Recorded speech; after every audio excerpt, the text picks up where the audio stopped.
नमस्कार दोस्तों, स्वागत है आपका हमारे YouTube channel study with Ravi पर। दोस्तों, आज की इस वीडियो में हम उत्तराखंड करंट अफेयर्स 2023 पढ़ने वाले हैं, जिसमें हम जनवरी और फरवरी माह के सभी महत्वपूर्ण प्रश्नों को डिस्कस करेंगे। दोस्तों, ये सभी प्रश्न इंपॉर्टेंट और सिलेक्टेड है जो आपके एग्जाम में सीधे पूछे जा सकते हैं। फ्रेंड्स, जनवरी और फरवरी माह का ये दूसरा पार्ट है। कल हमने इसका पहला पार्ट पढ़ा था। आपने अगर पहला पार्ट नहीं देखा है तो प्लीज़ उसे भी जाकर जरूर देखिएगा। तो चलिएगा, स्टार्ट करते हैं आज की अपनी इस क्लास को। और पहला प्रश्न रहेगा, हाल ही में उत्तराखंड में महिला को क्षैतिज आरक्षण देने के लिए बिल पास किया गया है। क्षैतिज आरक्षण का उल्लेख संविधान के किस अनुच्छेद में किया गया है? सही आंसर रहेगा ऑप्शन सी, अनुच्छेद 15 में। अनुच्छेद 15 के पार्ट 3 में दोस्तों क्षैतिज आरक्षण का उल्लेख किया गया है। फ्रेंड्स, क्षैतिज आरक्षण का उल्लेख संविधान के अनुच्छेद 15 के पार्ट 3 में किया गया है। उत्तराखंड में महिलाओं को क्षैतिज आरक्षण देने के लिए हाल ही में उत्तराखंड सरकार ने एक बिल पास किया है, जिसका मुख्य उद्देश्य राज्य की सार्वजनिक सेवाओं में महिलाओं की संख्याओं को बढ़ाना है। इस बिल के तहत सार्वजनिक सेवाओं और पदों पर महिलाओं को 30% आरक्षण मिलेगा। तो आपको याद रखना है, महत्वपूर्ण है कि इस क्षैतिज आरक्षण में दोस्तों महिलाओं को 30% आरक्षण दिया जाएगा। इस प्रस्ताव को राज्यपाल गुरमीत सिंह के द्वारा 10 जनवरी 2023 को पारित किया गया था। ठीक है, तो ये भी आपको याद रखना है कि फ्रेंड्स, महिलाओं को जो 30% क्षैतिज आरक्षण दिया जाएगा, तो यह बिल कब पास किया गया? तो 10 जनवरी 2023 को पारित किया गया था। अगला प्रश्न है कि राष्ट्रीय शिक्षा नीति के तहत बाल वाटिका शुरू करने वाला पहला राज्य कौन सा है? सही आंसर रहेगा ऑप्शन ए, उत्तराखंड। राष्ट्रीय शिक्षा नीति के तहत बाल वाटिका शुरू करने वाला पहला राज्य उत्तराखंड राज्य है। नई शिक्षा नीति आई थी दोस्तों 2020 में, यह आपको याद रखना है। प्री स्तर पर नई शिक्षा नीति लागू करने वाला उत्तराखंड देश का पहला राज्य है। यह क्वेश्चन दोस्तों बहुत ज़्यादा महत्वपूर्ण है, जिसे 12 जुलाई 2022 को लागू किया गया। देश में नई शिक्षा नीति 2020 1986 की शिक्षा नीति में संशोधित कर कस्तूरी रंगन समिति के द्वारा लाई गई। तो फ्रेंड्स, जो नई शिक्षा नीति 2020 आई है, तो यह कस्तूरी रंगन समिति की सिफारिश पर लाई गई है। और दोस्तों, ये शिक्षा नीति 1986 की शिक्षा नीति को संशोधित कर लाई गई। भारत में पहली बार शिक्षा नीति 1964 में दौलत सिंह कोठारी समिति के द्वारा लागू की गई थी। यह भी आपको याद रखना है कि भारत में पहली बार शिक्षा नीति कब आई? तो 1964 में आई थी, कोठारी समिति की सिफारिश पर। अगला प्रश्न है कि 26 जनवरी 2023 में कर्तव्य पथ पर उत्तराखंड राज्य की झांकी के लिए किसे चुना गया है? तो दोस्तों, 26 जनवरी 2023 में कर्तव्य पथ पर झांकी के लिए उत्तराखंड के द्वारा मानस खंड की झांकी को चुना गया है। सही आंसर है ऑप्शन बी। आपसे सीधा पूछा जाएगा कि 74वें गणतंत्र दिवस के अवसर पर उत्तराखंड की झांकी किस पर आधारित थी? तो यह दोस्तों मानस खंड पर आधारित थी। और पहला स्थान प्राप्त किया है उत्तराखंड की झांकी ने। 26 जनवरी 2023 के लिए नई दिल्ली में कर्तव्य पथ पर इस बार उत्तराखंड की झांकी की ओर से मानस खंड की झांकी को चुना गया है। दोस्तों, पहले क्या होता था कि जहां पर झांकी का प्रदर्शन किया जाता था उसे राजपथ कहते थे। अब राजपथ को चेंज किया गया है और इसका नाम दोस्तों कर्तव्य पथ रखा गया। ये कर्तव्य पथ दोस्तों इंडिया गेट से लेकर राष्ट्रपति भवन तक जाता है, ये भी आपको याद रखना है। और इसी पर दोस्तों झांकियों का प्रदर्शन किया जाता है। ठीक है, तो इस बार 26 जनवरी 2023 में उत्तराखंड की मानस खंड की झांकी थी, जिसने पहला स्थान प्राप्त किया है। ठीक है, और फ्रेंड्स, आपसे पूछा जाए कि उत्तराखंड की झांकी ने पहली बार कब भाग लिया? तो फ्रेंड्स, 2003 में भाग लिया था। ठीक है, जब हमारा 9 नवंबर 2000 को राज्य बना, तो उसके बाद पहली बार उत्तराखंड की झांकी जो शामिल की गई, तो वह दोस्तों 2003 में शामिल की गई थी। और 2003 में उत्तराखंड की झांकी आधारित थी फूल देई पर। यह भी आपको याद रखना है। चौथा प्रश्न है कि विश्व स्तरीय काइकिंग कैनोइंग अकेडमी उत्तराखंड के किस जनपद में स्थापित की जाएगी? तो दोस्तों इस अकेडमी को स्थापित किया जाएगा टिहरी जनपद में। राइट आंसर है ऑप्शन डी। हाल ही में केंद्रीय ऊर्जा मंत्री आर.के. सिंह ने घोषणा की है कि उत्तराखंड के टिहरी जनपद में विश्व स्तरीय काइकिंग कैनोइंग सुविधाओं से युक्त ट्रेनिंग सेंटर स्थापित किया जाएगा, जिसमें खिलाड़ियों के ठहरने से लेकर ट्रेनिंग की व्यवस्था भी की जाएगी। तो आपको याद रखना है, महत्वपूर्ण प्रश्न है। पांचवा प्रश्न है दोस्तों कि स्कूली शिक्षा में उत्तराखंड को देश भर में कौन सा स्थान मिला है। तो दोस्तों उत्तराखंड को 35वां स्थान मिला है। राइट आंसर रहेगा ऑप्शन सी। छठा प्रश्न है कि उत्तराखंड में प्राकृतिक खेती से किसानों की आय बढ़ाने के लिए नमामि गंगे के साथ किसका अनुबंध हुआ है। तो फ्रेंड्स इसका अनुबंध हुआ है option B, Patanjali organic research institute का।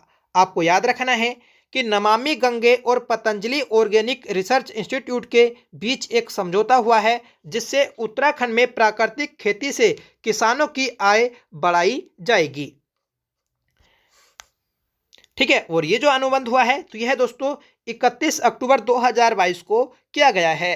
ठीक है, और ये जो इंस्टीट्यूट है यह आपका हरिद्वार में स्थित है।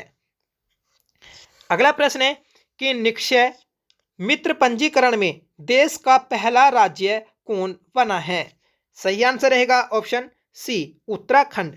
निक्षय मित्र पंजीकरण में देश का पहला राज्य बना है उत्तराखंड राज्य।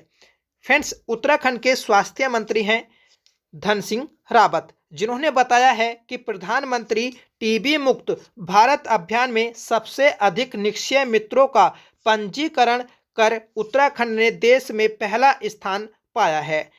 उत्तराखंड टीबी मरीजों की औसत संख्या के आधार पर देश भर में सर्वाधिक निक्षय मित्र पंजीकरण वाला पहला राज्य बना है। तो आपको याद रखना है, यह भी महत्वपूर्ण प्रश्न है। साथ में याद रखिएगा कि वर्तमान में उत्तराखंड के स्वास्थ्य मंत्री हैं धन सिंह रावत, और यही दोस्तों उत्तराखंड के शिक्षा मंत्री भी हैं। आठवां प्रश्न है कि हाल ही में किन्हें वर्ष 2022 का एकलव्य पुरस्कार प्रदान किया गया। तो सही आंसर है ऑप्शन बी, स्वाति सिंह। स्वाति सिंह दोस्तों ये एक साइकिलिस्ट हैं जिन्हें एकलव्य पुरस्कार दिया गया है 2022 के लिए। आपको याद रखना है कि साइकिलिस्ट स्वाति सिंह को वर्ष 2022 का एकलव्य पुरस्कार प्रदान किया गया। नवा प्रश्न है कि हाल ही में किन्हें world book of records London का एक्सीलेंस अवार्ड दिया गया। सही आंसर है option B, doctor Rakesh Kumar. Doctor Rakesh Kumar कौन है। तो यह दोस्तों उत्तराखंड लोक सेवा आयोग के वर्तमान में अध्यक्ष हैं, जिन्हें world book of records London का एक्सीलेंस अवार्ड दिया गया है। देखिए क्यों दिया गया है। तो ये पुरस्कार दोस्तों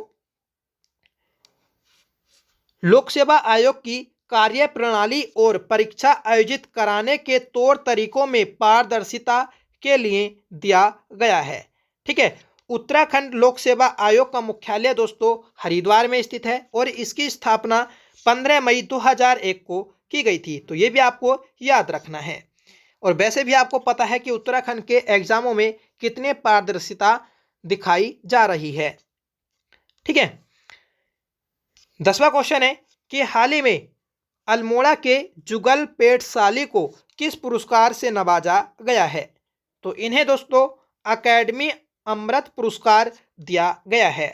आपको याद रखना है कि अल्मोड़ा के रहने वाले हैं जुगल पेटसाली, जिन्हें दोस्तों अकेडमी अमृत पुरस्कार दिया गया है। संगीत नाटक अकेडमी ने भारत की आज़ादी के 75 साल पूरे होने के उपलक्ष्य में आज़ादी का अमृत महोत्सव के तहत 86 कलाकारों के लिए वन टाइम संगीत नाटक अकेडमी अमृत पुरस्कार की घोषणा की है, जिसमें उत्तराखंड की जुगल पेटसाली को अकेडमी अमृत पुरस्कार से सम्मानित किया जाएगा। संगीत नाटक अकेडमी अमृत पुरस्कार में दोस्तों एक ताम्रपत्र और अंग वस्त्रम के अलावा 1 लाख रुपए की नगद राशि भी दी जाती है। तो ये भी आपको याद रखना है। 11वां प्रश्न है कि किस अभियान पर आधारित एक किताब को कमला देवी चट्टोपाध्याय NIF प्राइज 2022 का विजेता चुना गया है। महत्वपूर्ण क्वेश्चन है दोस्तों, जिसका सही आंसर है ऑप्शन डी, चिपको आंदोलन। दोस्तों, जिस किताब को कमला देवी चट्टोपाध्याय NIF प्राइज 2022 दिया गया है, तो यह दोस्तों चिपको आंदोलन पर आधारित किताब है। आगे पढ़ते हैं। देखिए, लिखित पुस्तक के लिए कमला देवी चट्टोपाध्याय NIF पुरस्कार प्राइज 2022 से सम्मानित किया जाएगा। इस पुस्तक का अंग्रेजी में अनुवाद मनीषा चौधरी ने the Chipko movement of people's history के नाम से किया है। तो ये भी आपको याद रखना है कि इस किताब को जो इंग्लिश में ट्रांसलेट किया है तो वह मनीषा चौधरी ने किया है, the Chipko movement of people's history के नाम से। पुरस्कार में दोस्तों सम्मान पत्र और 15 लाख रुपए की राशि भी दी जाएगी। ठीक है, और साथ में दोस्तों आपको याद रखना है कि शेखर पाठक जो हैं, तो यह उत्तराखंड के प्रसिद्ध इतिहासकार, पर्यावरणविद और पर्वतारोही और दोस्तों एक प्रसिद्ध लेखक भी हैं। इन्हें 2007 में पद्मश्री पुरस्कार से भी सम्मानित किया जा चुका है। तो आपको याद रखना है कि शेखर पाठक को पद्मश्री पुरस्कार किस वर्ष दिया गया, तो 2007 में दिया गया है। इन्हीं के द्वारा दोस्तों 1983 में पहाड़ नामक संस्था को स्थापित किया गया था। देश का पहला कार्टोग्राफिक म्यूजियम कहाँ स्थित है, तो यह दोस्तों मसूरी में स्थित है। राइट आंसर है ऑप्शन सी। फ्रेंड्स, उत्तराखंड राज्य के मसूरी के जॉर्ज एवरेस्ट हाउस, जिसे दोस्तों सर जॉर्ज एवरेस्ट के द्वारा 1832 में स्थापित किया गया था, यहाँ पर देश का पहला कार्टोग्राफी अर्थात मानचित्र कला म्यूजियम बनाया गया है। इस म्यूजियम में माउंट एवरेस्ट की ऊंचाई नापने वाले सर जॉर्ज एवरेस्ट के संग्रह पात्र और अभिलेखों को देखा जाएगा। साथ ही प्रसिद्ध पर्वतारोही नैनसिंग रावत के अभिलेखों को भी इस म्यूजियम में रखा गया है। आपको याद रखना है कि सर जॉर्ज एवरेस्ट ने जॉर्ज एवरेस्ट हाउस की स्थापना कब की थी, 1832 में, जहां पर देश का पहला कार्टोग्राफी म्यूजियम बनाया गया है। अगला प्रश्न है कि किस राज्य ने धर्मांतरण विरोधी कानून को और सख्त बनाने के लिए विधेयक पारित किया है, तो ये विधेयक दोस्तों उत्तराखंड के द्वारा पारित किया गया है। ये पहली बार जो विधेयक आया था दोस्तों तो 2018 में आया था। ठीक है, उत्तराखंड सरकार द्वारा 2018 में जबरन धर्मांतरण को रोकने के लिए एक कानून लाया गया था, जिसमें 1 से 5 साल की कैद और SC/ST के मामलों में 2 से 7 साल की कैद की सजा का प्रावधान किया गया था। वर्तमान समय में इस कानून को पहले से सख्त कर दिया गया है और इसमें 5 साल की सजा के स्थान पर 10 साल तक की सजा और साथ ही जुर्माना की सजा का प्रावधान भी किया गया है। मतलब पहले क्या होता था दोस्तों, इस कानून में 1 से 5 साल की कैद होती थी, अब दोस्तों 5 साल की जगह 10 साल की सजा होगी, साथ में आप पर जुर्माना भी लगाया जाएगा। ठीक है, अगला प्रश्न है कि बद्री नारायण को किस कविता के लिए हिंदी के साहित्य अकादमी अवार्ड 2022 से सम्मानित किया गया। इंपॉर्टेंट क्वेश्चन है कि 2022 में साहित्य अकादमी अवार्ड जो दिया गया तो वह बद्री नारायण को दिया गया। इनकी कविता है दोस्तों तुमड़ी के शब्द, तो तुमड़ी के शब्द के लिए बद्री नारायण को साहित्य अकादमी अवार्ड 2022 दिया गया है। 22 दिसंबर 2022 को साहित्य अकादमी पुरस्कार 2022 की घोषणा की गई, जिसमें हिंदी साहित्य के लिए बद्री नारायण को उनकी कविता के लिए तुमड़ी के शब्द काव्य संग्रह के लिए सम्मानित किया गया। साथ ही दोस्तों अंग्रेजी में जो दिया गया तो यह अनुराधा रॉय को दिया गया और उर्दू में दोस्तों साहित्य अकादमी पुरस्कार अनीस अशफाक को दिया गया। ठीक है, और अंग्रेजी के लिए जो दिया गया दोस्तों तो एक उपन्यास है all the life nature we lived, इसके लिए दिया गया है। बात करें कि साहित्य अकादमी पुरस्कार की शुरुआत किस वर्ष की गई थी, तो इसकी शुरुआत दोस्तों 1954 में की गई थी और 1955 में पहली बार हिंदी के क्षेत्र में यह पुरस्कार दिया गया। और फ्रेंड्स साहित्य अकादमी पुरस्कार 22 भाषाओं में दिया जाता है। संविधान की 8वीं अनुसूची में 22 भाषाओं का उल्लेख है। इन 22 भाषाओं के अलावा दोस्तों अंग्रेजी और राजस्थानी भाषा में भी यह पुरस्कार दिया जाता है। और भारत का साहित्य के क्षेत्र में दिया जाने वाला दूसरा सबसे बड़ा पुरस्कार है साहित्य अकादमी पुरस्कार। जबकि पहला जो पुरस्कार है तो वह ज्ञानपीठ पुरस्कार है, जिसकी शुरुआत 1965 में की गई थी। यह भी आपको याद रखना है। पहली बार जो दिया गया था तो वह दोस्तों माखनलाल चतुर्वेदी को दिया गया था हिंदी के लिए 1955 में हेमतरंगिणी के लिए। ठीक है, ये भी आपको याद रखना है। और हेमतरंगिणी ये रचना दोस्तों आपके उत्तराखंड के एग्जाम में पूछी गई है। तो ये थे दोस्तों आज के हमारे 15 इंपोर्टेंट और सिलेक्टेड क्वेश्चन। आज का आपका सवाल रहेगा कि साइलेंट वैली नेशनल पार्क किस राज्य में स्थित है। तो साइलेंट वैली नेशनल पार्क किस राज्य में स्थित है, इसका आंसर आपको कमेंट करके बताना है।